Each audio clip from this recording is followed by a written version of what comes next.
buenos días. En primer lugar, pues agradecer que me hayan invitado a esta séptimas Jornadas Internacionales de Nutrición Práctica y primer Congreso de Historia de la Alimentación. Como ha dicho la doctora Sobaler, mi ponencia va a versar sobre el papel del huevo en la mejora de la situación nutricional de la vitamina D en la población. Entonces, en primer lugar, hablar un poco, muy resumidamente, de la vitamina D, o mal llamada vitamina D. Dentro de la vitamina D distinguimos el ergocalciferol y el colecalciferol, que tienen estructuras ambas esteroídicas, pero que se diferencian simplemente en la posición de un doble enlace entre los carbonos 22 y 23. Su síntesis puede ser endógena a nivel cutáneo a partir de la radiación ultravioleta. A partir del 7-dihidrocolesterol somos capaces de sintetizar colecalciferol. Por eso dije mal llamada vitamina D, porque al poderla sintetizar, más bien los autores hablan de ella como prohormona. Aún así, yo en esta ponencia me referiré a ella como vitamina D. Esta es la fuente más importante, pero no hay que olvidar la fuente dietética. La vitamina D se encuentra en alimentos de origen vegetal, en forma de ergocalciferol, se encuentra en alimentos de origen animal como colecalciferol, así como en alimentos fortificados y suplementos, en cualquiera de las dos formas. Independientemente de cuál sea la fuente, la vitamina D llega al torrente circulatorio y desde aquí se distribuye al tejido adiposo, donde se acumula, ya que es liposoluble, o al hígado, donde sufre una primera hidroxilación y obtenemos la hidroxivitamina D, que hay que remarcar que es biológicamente inactiva, pero que es la que se usa para determinar el estado nutricional en la misma. Y a partir de aquí llega a los riñones, donde sufre una segunda hidroxilación, formando la 1,25 dihidroxivitamina D, que ya es la forma activa. Esta forma es la que actúa en los diferentes órganos diana y relacionada con su actividad, pues su deficiencia nos da diferentes patologías. Por ejemplo, la deficiencia de la vitamina D se ha relacionado de forma muy conocida y desde hace mucho con el padecimiento de raquitismo y osteomalacia. También se ha relacionado con depresión y esquizofrenia, asma o sibilancias, diabetes mellitus, dolores, debilidad muscular, hipertensión, enfermedad coronaria y múltiples enfermedades infecciosas, inflamatorias e incluso algunos tipos de cáncer. Entonces, de aquí la importancia de esta vitamina. Las ingestas recomendadas han ido variando a lo largo del tiempo y actualmente se sitúan en 10 microgramos al día para toda la población, excepto para los mayores de 70 años, que se sitúan en 20 microgramos al día. A nivel sérico, desde el año 2011 fue adoptado por la Sociedad Endocrina Americana y por otras sociedades estos valores de referencia. Se habla de deficiencia cuando los valores de hidroxivitamina D son menores de 20 nanogramos mililitro. Se habla de insuficiencia cuando están entre 21 y 29 nanogramos mililitros y ya hablamos de unos niveles adecuados suficientes cuando estos valores superan los 30 nanogramos mililitro. Estos criterios se establecieron en base a establecer una salud musculoesquelética máxima y reducir el riesgo de caídas. ¿Cuáles son las causas de deficiencia de la vitamina? Pues encontramos tres grandes causas. En primer lugar, como hemos dicho que la principal fuente es la síntesis cutánea, pues una exposición solar inadecuada sería la principal causa que llevaría a unos niveles deficitarios de vitamina D en suero. Pues por diferentes razones, pues por un reclutamiento, un uso excesivo de ropa, uso de protección solar, o bien porque llegue una cantidad insuficiente de radiación ultravioleta a la superficie terrestre, como ocurre en el invierno o en países que se sitúan por encima de 35 grados del paralelo norte, o si en horas del día que son antes de las 9 de la mañana o después de las 3 de la tarde. También, por supuesto, otra causa que lleva a tener una deficiencia de vitamina D es no tomar una cantidad suficiente con la dieta, y algunos factores fisiopatológicos como el propio envejecimiento, el embarazo o incluso el padecimiento de obesidad, que últimamente se ha relacionado mucho con la deficiencia de la vitamina. ¿Qué situación tenemos a nivel mundial en cuanto a deficiencia? Pues la deficiencia a nivel mundial es muy grande y más de un 80% de la población no alcanza los valores suficientes de 30 nanogramos mililitros en suero, con lo cual pues, hay en general una gran deficiencia a nivel mundial. Y en nuestro país, aunque muchos pensemos que España es un país soleado y no deberíamos tener deficiencia, la realidad es que si nos fijamos en personas mayores de 65 años, en algunos lugares de España se llega a un 100% de niveles deficientes de la vitamina, y en mayores de 65 años, casi la mitad de la menores de 65 años, casi la mitad de la población tiene valores deficientes de esta vitamina. ¿Cuáles pueden ser las causas? Bueno, pues en primer lugar, aunque España es un país soleado, nos situamos por encima de esos 35 grados norte que comenté anteriormente, entonces la radiación no llega con tanta intensidad como en otros países.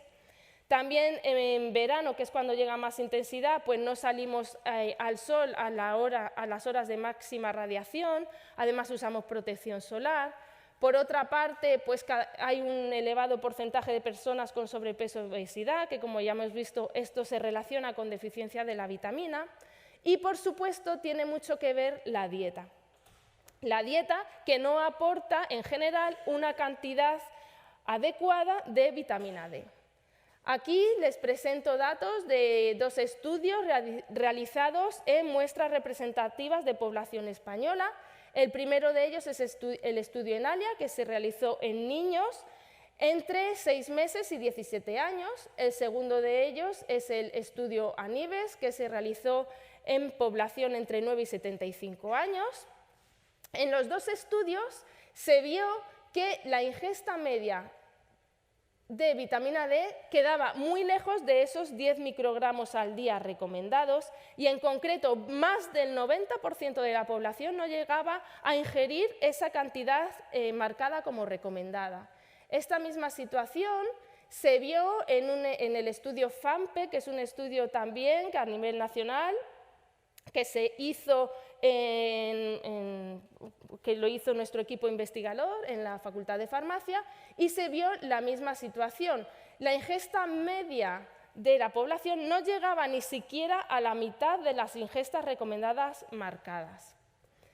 En cuanto a los alimentos que contribuían en mayor medida a esa ingesta de vitamina D, pues de acuerdo con el estudio ANIVES, fueron los pescados y los huevos como fuentes naturales, y los cereales y los lácteos como fuentes, como alimentos fortificados. Esta tendencia, o esto también se vio en el estudio FAMPE, donde igual los pescados y los huevos fueron los alimentos que más contribuían a las ingestas recomendadas de vitamina D. Centrándonos un poquito más en estos alimentos, en cuanto a los alimentos fortificados, dar 2 pinceladas, simplemente remarcar la importancia de su consumo en la dieta, porque, por ejemplo, en el caso de los cereales, pues creo que sería recomendable fomentar su consumo, sobre todo teniendo en cuenta que muchas veces los eliminamos de la dieta por esa relación que tenemos, aunque hacen aumentar el peso corporal. Pues en ese sentido, en un estudio realizado también por nuestro equipo investigador, en el que se estudió a 61 mujeres con sobrepeso y obesidad y se las dio 2 tipos de dietas, una rica en cereales de desayuno, que estaban enriquecidos, entre otras cosas, con esta vitamina, y al otro grupo se le dio una dieta rica en verduras, pues se vio que aparte de que con la dieta rica en cereales se perdía más peso en 2 semanas que con la dieta rica en verduras, pues en estas 2 semanas también se mejoraba significativamente la ingesta de vitamina D, porque los cereales eran enriquecidos en la misma, pero además los niveles séricos de la misma, con lo cual pues remarcar la importancia de incluir estos alimentos en la alimentación. Con los lácteos pasa algo similar. Si nos fijamos en los países donde la fortificación de la leche es obligatoria, como por ejemplo Finlandia, Canadá o Estados Unidos, vemos cómo la ingesta diaria media es mucho mayor que en aquellos países en los que esta fortificación no es obligatoria, como Irlanda, Reino Unido o España. Entonces, pues también interesante incluir lácteos enriquecidos en vitamina D en la dieta. En cuanto a las fuentes naturales de vitamina D, pescados y huevos, ¿qué vemos? Pues vemos que muchos pescados, y en concreto los pescados azules, son una fuente muy importante de vitamina D. Algunos de ellos, como por ejemplo las angulas, contienen 10 veces más de la ingesta recomendada que necesitamos. Yo entiendo que las angulas, claro, es un producto caro que no está al alcance de la mayoría de nosotros, pero hay otros pescados azules, el arenque, la anguila, el salmón, que tan solo tomando 100 gramos de los mismos ya estaríamos cubriendo la ingesta recomendada diaria de la vitamina. En cuanto a los huevos, contienen menos vitamina D que el pescado, pero fíjense que simplemente tomando una ración de huevos, es decir, 2 unidades al día, ya estaríamos cubriendo el 18% de las ingestas recomendadas. ¿Y cómo es el consumo de estos alimentos en la población? Pues en el estudio FAMPE, que anteriormente mencioné, vimos que el consumo tanto de pescado y sobre todo de huevos era realmente bajo entre la población española. El 62% de la población no llegaba a consumir una ración al día de pescados y fíjense, el 94% de la población no llega a consumir una ración diaria de huevo. En los niños ocurre algo similar. En un estudio también realizado por nuestro equipo investigador, en 900 escolares entre 7 y 11 años, vimos la misma tendencia. El 84% de los escolares no llegaba a tomar una ración de pescado al día y aún peor en el caso de los huevos, ya que el 96% de los escolares no llegaba a tomar una ración de huevos al día. Sin embargo, en términos de vitamina D, si comparábamos a los niños que tomaban menos de una ración de pescados o huevos al día, que están señalados en rosa en la gráfica, tenían una ingesta mucho menor de vitamina D que aquellos niños que tomaban más de una ración de pescado o huevos al día, que están señalados en naranja en la gráfica. Entonces, de aquí la importancia de fomentar este consumo de estos alimentos en población adulta y en población infantil. Bueno, aquí simplemente pues traigo algo similar, pero con población, una población japonesa de mujeres en edad posmenopáusica, en las que se vio algo similar, que las que tomaban más pescado o más huevos a la semana, pues tenían unas cifras de vitamina D sérica, ya no de dieta, sino ya en la sangre, se reflejaban unos mejores niveles de vitamina D consumiendo pescados y huevos. Enfocándonos en el consumo de huevos, porque ya he mencionado que de los dos alimentos que son fuentes naturales, el que menos se consumen entre la población es el huevo, pues vimos en otro estudio realizado en escolares que el 36% de la población no llegaba a tomar los 3 o 4 huevos a la semana que se recomiendan. Además, vimos que cuanto mayor era el consumo de huevos, mayor eran las cifras de vitamina D séricas que se encontraban en la población. Y si dividíamos a los escolares estudiados en función de que tomaran menos de medio huevo al día o más de medio huevo al día, vimos que los que tomaban más de esta cantidad presentaban, además de una mejor ingesta de la vitamina, mayores niveles séricos de la misma y un menor porcentaje de deficiencia. Entonces, pues simplemente tomando pues, la ración recomendada ya se está mejorando la vitamina D a nivel sérico. Es interesante señalar que en este estudio y pensando en el miedo que se tiene a este alimento debido a que durante mucho tiempo se ha asociado con un aumento de las cifras de colesterol sérico, pues en este estudio vimos que los niños que tomaban más o menos más o menos de medio huevo al día no se diferenciaban o no había diferencias en sus niveles de colesterol total sérico ni de lipoproteínas. Entonces, pues en principio, tomando un consumo próximo al recomendado, pues no habría problema en cuanto a las cifras de nivel sérico. Esto mismo se ha visto, está reflejado en una reciente revisión hecha de multitud de estudios que han visto el efecto que tiene consumir colesterol procedente de huevos sobre los niveles séricos, en los que tampoco se ha visto ningún efecto negativo. En concreto, y al revés de lo que se pensaba, incluso se han visto algún efecto positivo. Se ha visto que el consumo extra de huevos parece que hace aumentar el tamaño de las lipoproteínas LDL, que es positivo desde un punto de vista cardiovascular. No aumenta la oxidación de las mismas, hace aumentar el tamaño de las lipoproteínas LDL y no afecta al ratio LDL-HDL, con lo cual, mucho más lejos de lo que se pensaba, parece que incluso el huevo tiene efectos positivos desde un punto de vista cardiovascular. Por último, no quiero dejar pasar la oportunidad, aunque hemos hablado ya de fuentes, alimentos fortificados, fuentes naturales de vitamina D, como son pescados y huevos. Quiero centrarme un poquito, hablar un poquito de la biofortificación, porque pienso que es una buena herramienta para mejorar el consumo de o la ingesta de esta vitamina entre la población. En este estudio que muestro aquí, se consiguió una biofortificación en vitamina D de los huevos mediante la siguiente estrategia. Se cogieron unas gallinas de Highline y se hicieron 4 grupos. A cada grupo se le dio una cantidad de vitamina D en la dieta diferente. Las gallinas que menor cantidad de vitamina D recibieron fueron las primeras, que recibieron 1.500 unidades internacionales de vitamina D con la dieta. El siguiente grupo recibió el doble de vitamina D, el tercer grupo recibió vitamina D, pero también una parte de la vitamina D en forma de 25-hidroxivitamina D, y el último grupo recibió toda la vitamina D en forma de hidroxivitamina D. ¿Y qué se vio?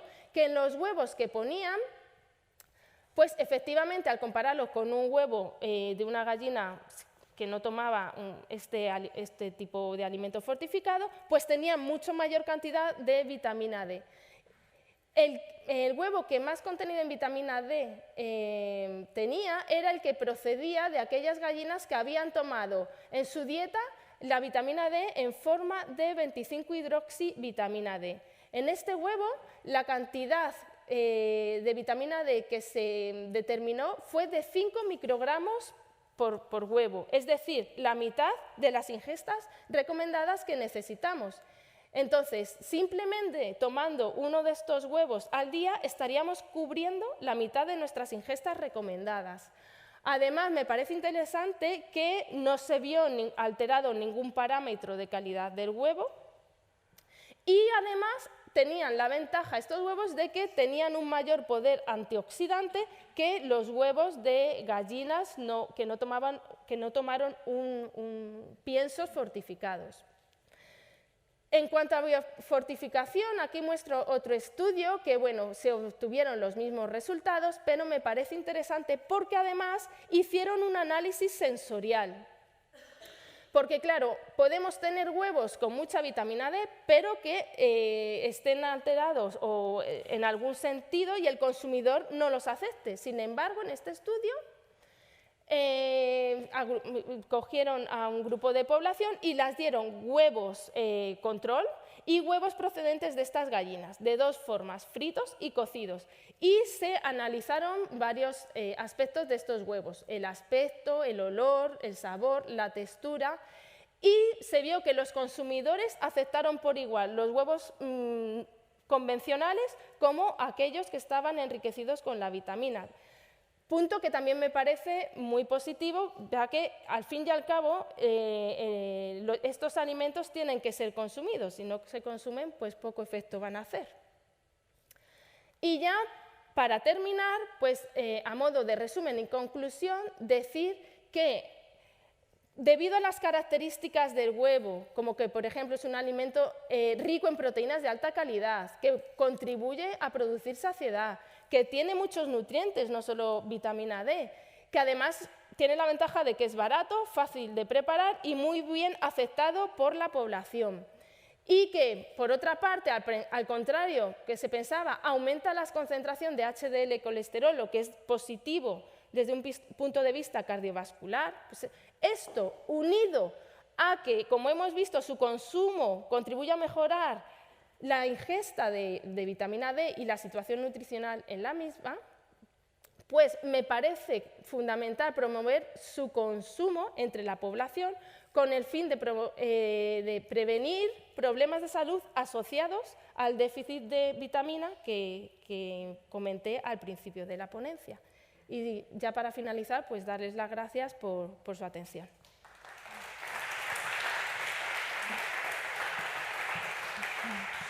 Pues muchas gracias, Elena, sobre todo bueno, por ajustarte al tiempo y bueno, me ha resultado muy interesante luego a ver en el debate. Pues pasamos a la doctora Marta Miguel Castro, que nos va a redescubrir el huevo. A ver, bueno. A todos. Bueno, yo creo que ya nos ha redescubierto un poquito Elena, que gracias por la presentación, que me ha venido muy bien para lo que voy a contar yo ahora. Agradecer a la organización, tanto el Comité Científico como el organizador de las jornadas de nutrición, por haberme invitado y también a todos ustedes por haber venido a esta primera sesión de la mañana con la larga jornada de jornadas que tuvimos ayer, que acabamos un poquito tarde. Bueno, en primer lugar, presentarme. Yo soy investigadora en el CSIC, en un instituto de investigación de alimentos que es centro mixto entre el CSIC y la Universidad Autónoma. Estamos ubicados en el campus de Canto Blanco. En nuestro centro de investigación, la mayor parte de la gente que trabajamos allí se dedica principalmente, aunque no exclusivamente, al diseño y a la obtención de alimentos funcionales, que, bueno, como bien saben ustedes, son aquellos alimentos que, además de ese valor nutritivo que nos proporcionan, pues nos otorgan otro valor que puede ser además beneficioso para la salud. En concreto, a lo largo de mi carrera investigadora, pues he trabajado mucho con un alimento como es el huevo, y entonces voy a contarles un poquito, pues, diferentes acciones o diferentes investigaciones que se han realizado en torno al huevo en los últimos años. Es cierto que este alimento, a pesar de ser tan rico en nutrientes, como nos ha comentado Elena, y además de ser tan barato, ¿vale? Porque hemos hablado de que es fuente de vitamina D, que también lo puede ser un pescado, pero probablemente la ración en coste no es lo mismo un huevo que, por ejemplo, el salmón. Y, sin embargo, pues parece que cada vez consumimos menos huevos en la población y encima es un alimento que gusta a todo el mundo, porque a los niños, por ejemplo, los huevos les suelen gustar, suelen ser bastante aceptados por ellos, el pescado no tanto, pero parece que cada vez el consumo se ha ido disminuyendo. ¿Eso qué ha hecho? Pues que la industria de huevo y ovoproductos pues innove e intente pues transformar este alimento para hacerlo a lo mejor más atractivo a la población pues con este diseño de nuevos alimentos. Entonces voy a contar algunos de los diseños que se han hecho hasta el momento y verán que algunos de ellos pues cuesta que lleguen al mercado y cuesta que los acepte el consumidor y a lo mejor en otros alimentos similares sí que han tenido aceptación y no deja de ser un poco sorprendente que un alimento como el huevo no haya llegado a triunfar en este tipo de alimentos o de diseño de nuevos alimentos. ¿Los huevos son funcionales? Bueno, partimos de que hay muchos investigadores y muchos nutricionistas y personas que consideran realmente ya el huevo como un alimento funcional. Es relativamente bastante bajo en calorías, esa es otra ventaja que tiene. Es rico en proteínas del más alto valor biológico. Posee grasas, pero las grasas que posee, hemos hablado que tiene colesterol, pero que no existe esa relación o no sea, las investigaciones últimas pues no relacionan el consumo de huevos con un aumento de colesterol sérico y relacionado con patología cardiovascular. Y posee otras grasas buenas y saludables. Posee un montón de vitaminas, ya hemos hablado de la vitamina D, pero posee muchas vitaminas que son importantes para el desarrollo. Y es también una excelente fuente de minerales. Entonces, bueno, es un alimento muy completo, pero que además es súper versátil a la hora de su uso en cocina y se conocen muchísimas recetas en torno al huevo y la versatilidad que nos puede dar, y es muy fácil de cocinar, o sea, tiene muchísimas ventajas. Entonces, que no estemos consumiendo, cada vez vayamos al consumo más bajo de huevos en la población, pues a veces es sorprendente, ¿no? Con todo, hemos hablado de que también es saciante, o sea, que con toda esta epidemia de sobrepeso y obesidad que tenemos en los países desarrollados, pues también sería algo a tener en cuenta con este alimento. Hemos hablado de huevos fortificados o enriquecidos en este caso. Elena nos ha mostrado un tipo de desarrollo que es las gallinas alimentadas con esa vitamina D o ese metabolito y que aumentan los niveles de vitamina D en los huevos. Y un caso de los más típicos es el aumento el enriquecimiento de productos con omega 3. Y en este caso también se ha realizado esta experiencia en huevos. Pero, sin embargo, su aceptación por el consumidor no ha sido la que pues, se esperaba. Y realmente, bueno, todavía la industria, hay bastantes productores que siguen apostando por este tipo de huevo enriquecido en omega 3, pero bueno, no con la misma potencialidad que otros alimentos, como por ejemplo los productos lácteos, que sí que han tenido una aceptación mayor por el consumidor, ¿vale? El huevo no. A veces, lo ha comentado también Elena, por eso he intentado no repetirlo en la charla, esa parte sensorial de la que hablaba, que el estudio que se realizó posterior en los huevos fortificados con vitamina D, quizás no se realizó en estos estudios iniciales. Entonces, hubo una peor aceptación en la parte sensorial porque parece que sabía un poco a pescado, porque principalmente se utilizaban harinas de pescado para enriquecer el pienso de las gallinas. La estrategia que siguió la industria alimentaria es no utilizar esas harinas de pescado, utilizar semillas de lino o incluso algas. Encarece más el producto final, pero se evita esa parte sensorial que se asocia al consumo de este tipo de huevos que pueden tener cierto sabor a pescado. Pero, sin embargo, eso también ocurrió en otras industrias, se ha sabido mejorar y a lo mejor implementar su consumo de una manera mejor o más práctica en la población. Bueno, ya sabemos las bondades que tienen los ácidos omega 3 en nuestro sistema fisiológico, ni voy a parar a comentarlas. Y esto es un reciente estudio, se hizo hace muy poquitos años. Bueno, no es fácil cuando uno quiere enriquecer un alimento, pues cambiar macronutrientes y micronutrientes del mismo. Estamos hablando del huevo. El huevo, su función biológica y su función evolutiva es producir un nuevo ser vivo. Entonces, es difícil poder cambiar su composición de macronutrientes y micronutrientes. No es tan sencillo, ¿vale? Explicamos los estudios, pero a veces cuesta, ¿vale? A veces se pueden modular. Si, por ejemplo, en el caso de los omega 3, pues lo que hace es que se modulan de la cantidad de lípidos que tiene el huevo, no es que aumente o disminuya, simplemente pues ese tipo, esa calidad de lípidos la cambiamos. Pero no todas las estrategias que se han hecho en torno a cambiar esa composición han sido positivas porque es complicado. En el caso de los huevos ibéricos que llamamos, bueno, pues es un estudio que hicieron en el Instituto Madrileño de Investigación Agraria y Alimentaria, en el que dieron a las gallinas, aparte del pienso que tomaban habitualmente, le dieron, pues picoteaban bellotas que había en el campo. Y entonces observaron cambios realmente en la clara y también en la yema, con un perfil mucho mejor a nivel lipídico, ¿vale? También aumento de omega 3 y demás. Entonces, aquí sí que no tenían ese sabor, como decíamos antes, de las harinas de pescado, ¿vale? Algunos pensarán que saben a jamón ibérico, no, tampoco, pero que es otra estrategia que se ha seguido con un alimento un poco más mediterráneo y más nuestro. Tampoco han llegado, no sé si alguno de ustedes los conocen, tampoco han llegado, se venden, nada, muy poquitas, es un proyecto muy pequeñito, pero bueno, que es para que sepan ustedes que se siguen haciendo investigaciones pero sin embargo el huevo no es un alimento que parece que nos guste transformar y cambiar, ¿no? Le vemos como muy tradicional y cuesta que llegue al mercado.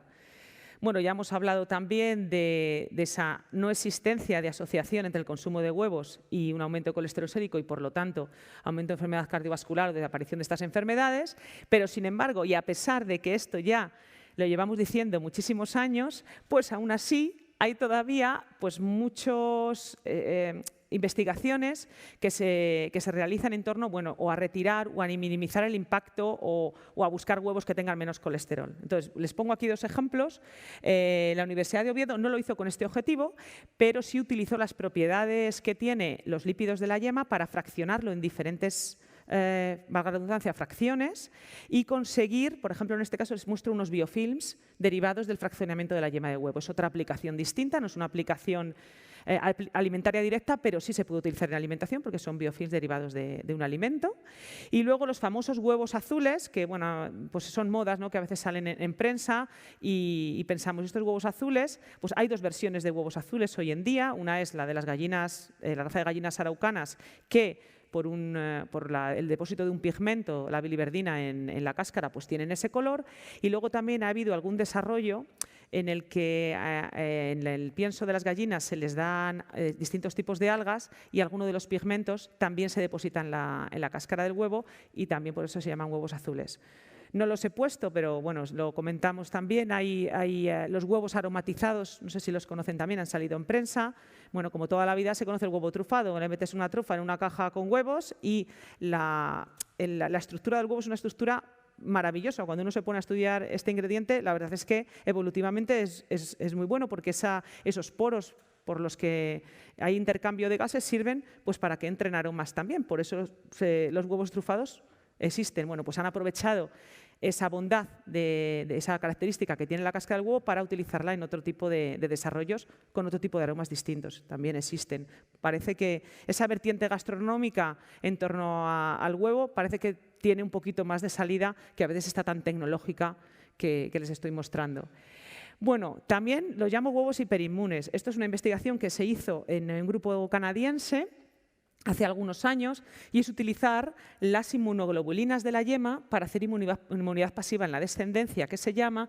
¿Y en qué consiste? Bueno, pues que la analogía estructural que hay entre las inmunoglobulinas Y que hay en la yema con las IgGs humanas, pues lo que hacen es que podrían aumentar esta respuesta inmune secundaria y se utilizan pues en ensayos diagnósticos, en inmunoterapia oral, para tratar y prevenir algunas enfermedades e incluso evitar el uso de antibióticos. Esa es las aplicaciones para las que se está intentando investigar más a fondo esta aplicación de los huevos, un poco más biotecnológica.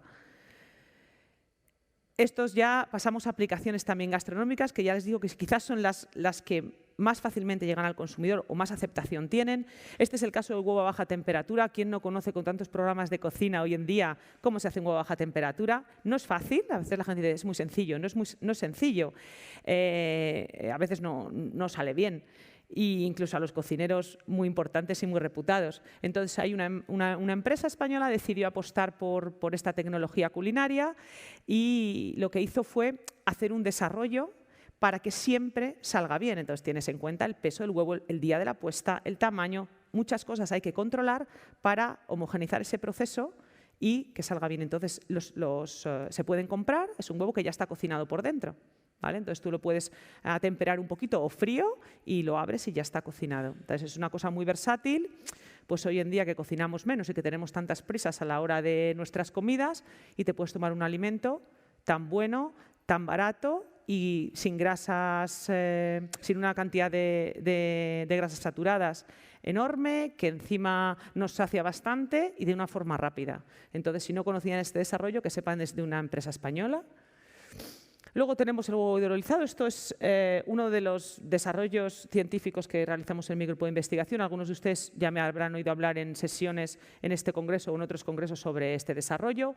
Realmente lo que hacemos en nuestro grupo, que se dedica al estudio principalmente de proteínas y de péptidos de los alimentos, es que las proteínas que tenemos en un alimento normalmente son inactivas a nivel no nutritivo, pero sí biológico, y lo que hacemos es que a través de hidrólisis in vivo, cuando nos lo tomamos en el proceso digestivo, o in vitro, que es lo que hacemos nosotros en ese diseño, lo que conseguimos es romper esas cadenas de proteínas en fragmentos más pequeños, y esos fragmentos, algunos de ellos, tienen capacidad biológica beneficiosa para la salud. Entre ellos, lo que estudiamos nosotros principalmente es una mejora a nivel cardiovascular y también una mejora a nivel de metabolismo para intentar controlar o prevenir o controlar algunas de las patologías que más importantes se dan hoy en día en los países desarrollados, como son obesidad, diabetes, dislipemia e hipertensión. Este es el objetivo más científico en el que tenemos en el grupo, pero colateralmente a este desarrollo tuvimos la ocasión de desarrollar además el huevo hidrolizado como una nueva textura dentro de la alimentación, un nuevo alimento. Esto es lo que hemos creado cuando nos asociamos con un cocinero, con el chef Mario Sandoval, y por un lado iban nuestras investigaciones biológicas y por otro lado descubrimos que con la hidrólisis de la clara del huevo, también de la yema y del huevo completo, pero principalmente hemos desarrollado la hidrólisis de la clara, conseguimos texturas nuevas muy similares a un producto lácteo. Estamos hablando de que con la clara del huevo conseguimos hacer yogures, hacer cuajadas, hacer helados, hacer batidos, hacer salsas, hacer untables, pero no es un producto lácteo, ¿vale? Su calidad nutritiva es muy buena porque conserva la calidad nutritiva que tiene la clara del huevo, pero en este caso no hay grasas de origen animal porque la clara no contiene nada más que proteínas, agua, minerales y una proporción mínima de azúcares de 0, algo, y no tiene lactosa ni proteínas de origen ni compuestos lácteos en su composición, pero en cambio sí que asemeja su textura y su apariencia a un producto lácteo, ¿vale? Entonces, bueno, es una estrategia distinta y, bueno, ofrecer un producto a la población del que se puede beneficiar una gran parte de la población. Aquí en España la intolerancia a la lactosa no es un porcentaje amplio de población, sobre todo en población más envejecida, pero, por ejemplo, hay otras poblaciones en el mundo que casi todas las personas son intolerantes a la lactosa. Entonces, bueno, es un alimento más que se puede utilizar, un alimento funcional que puede mejorar la calidad y la vida de las personas, ¿no? En breve pues saldrá comercializado. En breve estoy hablando de que se empezará a comercializar pues ya en pocos meses, ¿vale? Tenemos una presentación en breve de algunos de los resultados de la industrialización, porque bueno, todo lo que les cuento a nivel de investigación y de estudios de investigación que les contamos, luego trasladarlo a la parte comercial y que llegue al consumidor no es sencillo. Entonces, aparte del coste económico, pues a veces hay costes tecnológicos y es difícil que lleguen. Pero bueno, hemos conseguido y esperemos que en breve puedan probarlo en sus casas. Y por mi parte, nada más, no me quiero extender todo el tiempo para que podamos tener a lo mejor un turno de preguntas. Y bueno, no les digo más, la foto es lo que yo creo que explica perfectamente cómo considero al huevo yo como alimento hoy en día y creo que hay que darle un valor mayor, ¿no? O sea, estamos en un mundo muy globalizado en el que estamos, saben ustedes, yo ayer hice una ponencia sobre análogos cárnicos. No hay que despreciar nada, pero tenemos un alimento muy bueno. Hay más desarrollos. Habrán ustedes oído hablar del huevo frito congelado, que una cadena de hamburgueserías muy importante se incluye en sus productos. También es un desarrollo de una empresa española. Hay que redescubrir los alimentos e intentar darle más aplicaciones para que nos vengan bien a nuestra forma de vida, a nuestra calidad, pero también a nuestra salud, sin perder el punto de vista de la salud y de la nutrición. Y creo que el huevo en sí mismo es un alimento maravilloso, pero si a alguien no le gusta como tal, pues hay versiones para descubrirlas, como las que les he contado y probablemente alguna más que me he dejado en el tintero. Y por mi parte, ya está todo. Muchas gracias.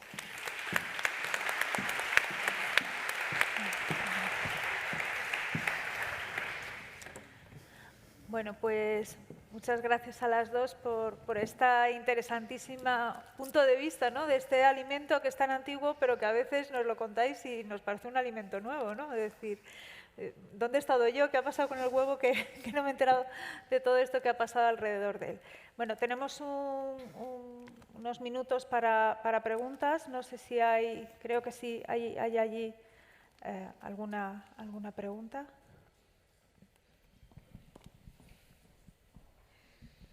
Hola, buenos días. Muchísimas gracias por las charlas. Había mucho énfasis en el huevo barato y también me gustaría decir que este huevo barato también tiene un lado oscuro, que son las gallinas que lo dan, y solo para mencionar que para que el huevo esté barato, animales también sufren. Otra cosa son dos preguntas, que una pregunta es fuentes naturales, vegetales de la vitamina D. Y otra pregunta es cuando has mencionado, Elena, que fortifican la leche con vitamina D o los cereales, que sí, eso aumenta la ingesta de la vitamina D, pero eso se refleja también en la sangre, eso en las concentraciones de vitamina D en la sangre. Gracias. Bueno, Sí, empieza tú, sí. vamos, fuentes naturales de vitamina D de reino vegetal tenemos hongo, lo que son champiñones, setas, el brócoli, pero no llegan a tener el mismo contenido que alimentos de fuentes animal, y además no es colecalciferol, es ergocalciferol, con lo cual la actividad luego es diferente. Y la segunda pregunta. Lo de los cereales. El estudio que muestro de los cereales fortificados, los datos que señalo son de niveles séricos. Entonces, sí se ha visto que tomando alimento fortificado, fueron 2 semanas de intervención y en solo 2 semanas aumentaron, vamos, significativamente los niveles séricos, con lo cual sí se ven resultados, sí. Y en cuanto a la pregunta que comentábamos antes independientemente, hablamos de bienestar animal, cada vez se están haciendo muchos más esfuerzos por mejorar el bienestar animal en todo tipo de industria.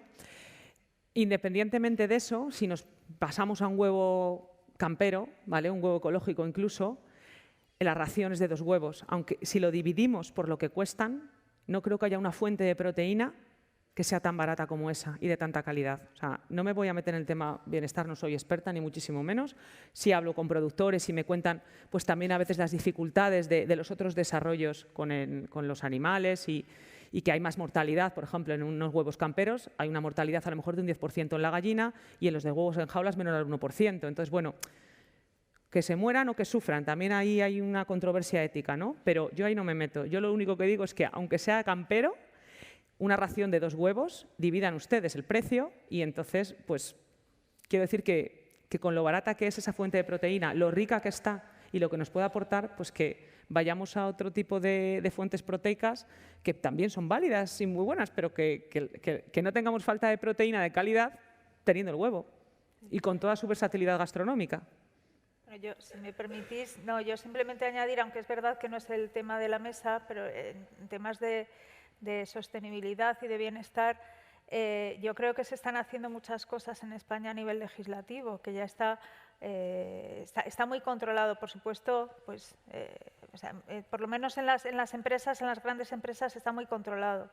Y es un poco también lo que decía Marta, ¿no? que las gallinas que están en libertad, ¿no? Esas gallinas que a veces se llaman felices, pues están, no sé hasta qué punto están más felices cuando tienen que estar compitiendo por la comida, están más expuestos a depredadores, etcétera. Incluso por el calor y la sombra, claro, compiten por el espacio. Incluso, ¿no? Muchas veces las propias gallinas prefieren estar en interior que no salir fuera. Pero bueno, que es otro tema. Es otro debate, y ahí están huevos de todos tipos en el mercado para que el consumidor elija el que quiera, por supuesto. Y luego ya, perdona que te corte, estamos también en un congreso en el que la parte de cambio climático, sostenibilidad y economía circular y demás está muy en boga.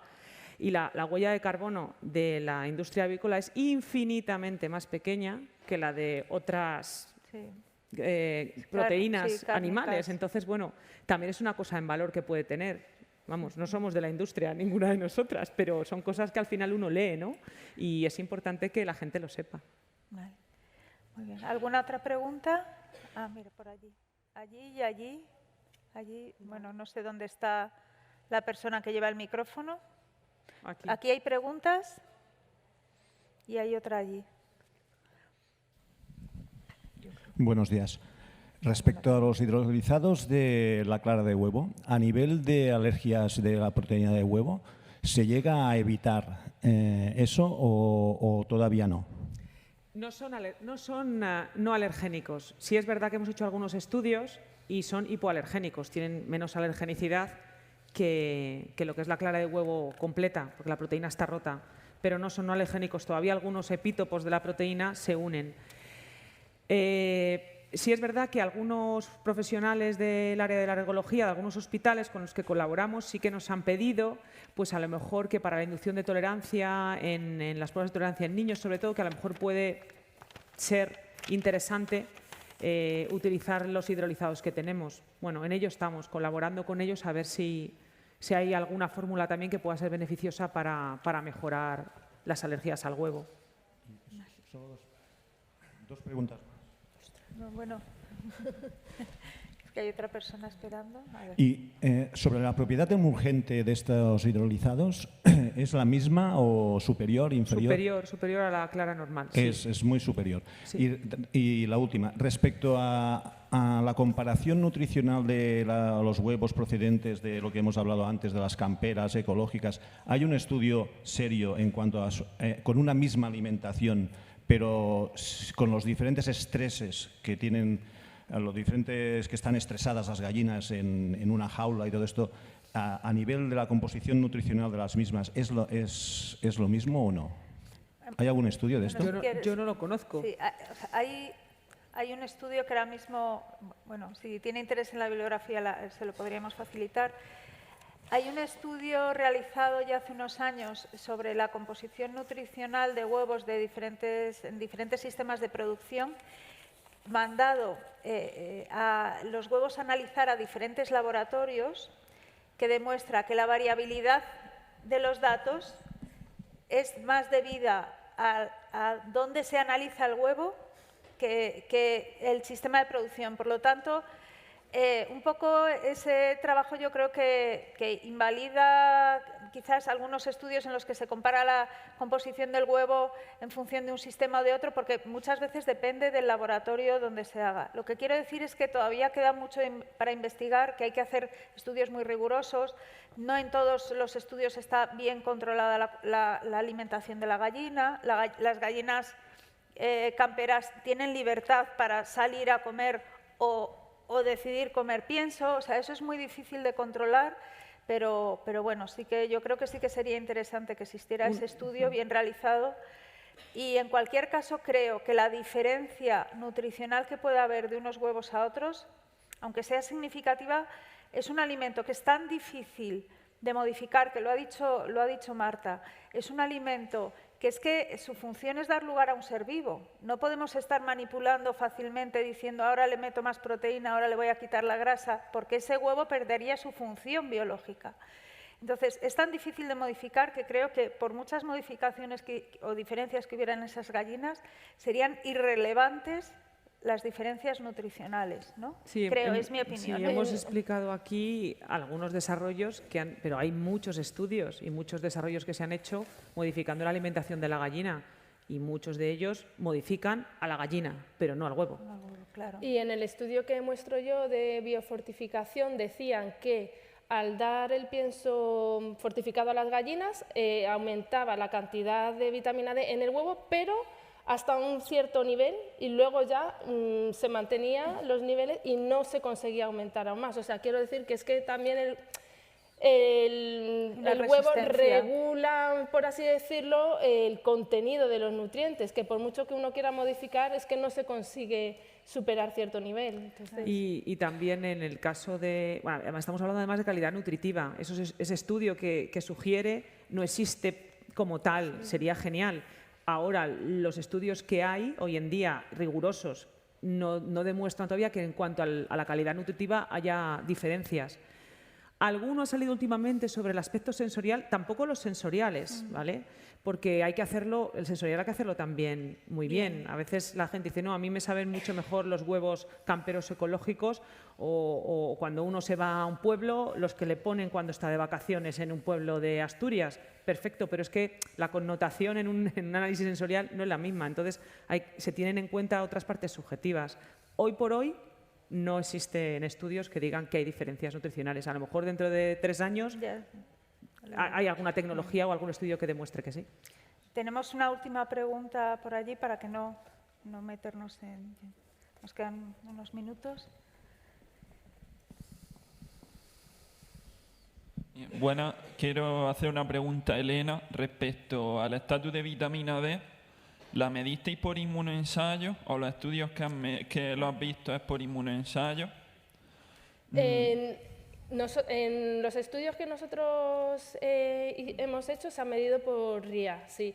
Pero es que al comparar los diferentes estudios, una de las limitaciones es que unos los miden por RIA, otros por HPLC. Entonces, es muy difícil comparar los resultados obtenidos a nivel sérico. Ese es uno de los problemas de los diferentes estudios. Es que si nos vamos a la literatura científica nos dice que el método gold estándar es el HPLC. Entonces yo llevo trabajando en este aspecto ya varios años y si nos vamos a dos hospitales en concreto, yo trabajo en Andalucía, ¿vale? Los hospitales Torre Cárdenas de Almería y Virgen de las Nieves de Granada analizan por inmunoensayo, ¿no? Es la técnica rutinaria en todos los hospitales y han bajado el límite de suficiencia de 30 nanogramos mililitros a partir de 20. Claro. Entonces, la pregunta que yo te hago es, ¿tú crees que está fallando el método de determinación analítica que se está utilizando hoy en día y de ahí la elevada prevalencia de eficiencia de vitamina D? Yo no creo que esté fallando el método, sino la concordancia entre los métodos. O sea, creo que se debe elegir un método y con ese método unificar los análisis, porque es que, como tú has dicho, no se puede, no tiene sentido comparar una vitamina D medida con un método con un límite de tensión, una sensibilidad con otro método, porque es que no se puede comparar. Y entonces, ese es uno de los problemas, desde luego, que existen.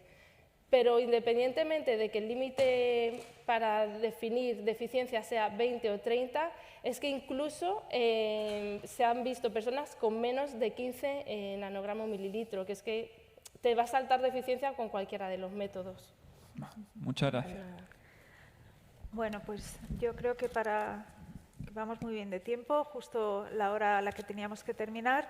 Nada, agradecer a las ponentes pues, su disponibilidad para participar en la mesa, lo interesante de las conferencias y lo dinámicas que han sido.